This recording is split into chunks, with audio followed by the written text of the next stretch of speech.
রাসূলুল্লাহ সাল্লাল্লাহু আলাইহি ওয়াসাল্লাম এক হাদিসের মধ্যে বলেন, কিয়ামতের আগে সময় একদম নিকটবর্তী হয়ে যাবে। আমরা বর্তমানে এমন একটা সময় পার করছি যেখানে সময়ের কোনো বরকত আমরা খুঁজে পাচ্ছি না। এই তো মাত্র শুক্রবার চলে গেল, দেখবেন হঠাৎ করে আবার শুক্রবার এসে হাজির।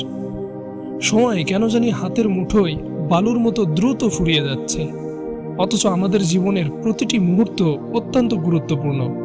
বিশেষ করে বালেগ হওয়ার পর থেকে প্রতিটি মুহূর্তে আমাদের কঠিনভাবে সচেতন হয়ে চলতে হবে, খুব বুঝে শুনে পথ চলতে হবে, যাতে একটুও এদিক সেদিক না হয়।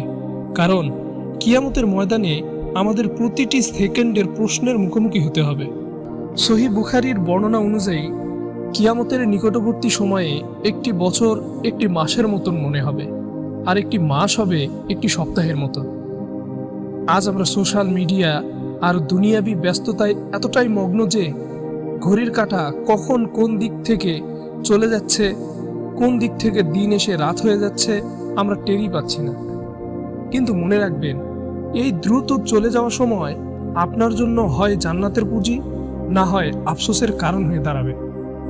রাসূল সাল্লাল্লাহু আলাইহি ওয়াসাল্লাম পরিষ্কার করে বলেছেন, কিয়ামতের দিন 5টি প্রশ্নের উত্তর না দিয়ে কোনো আদম সন্তান এক কদমও নড়তে পারবে না।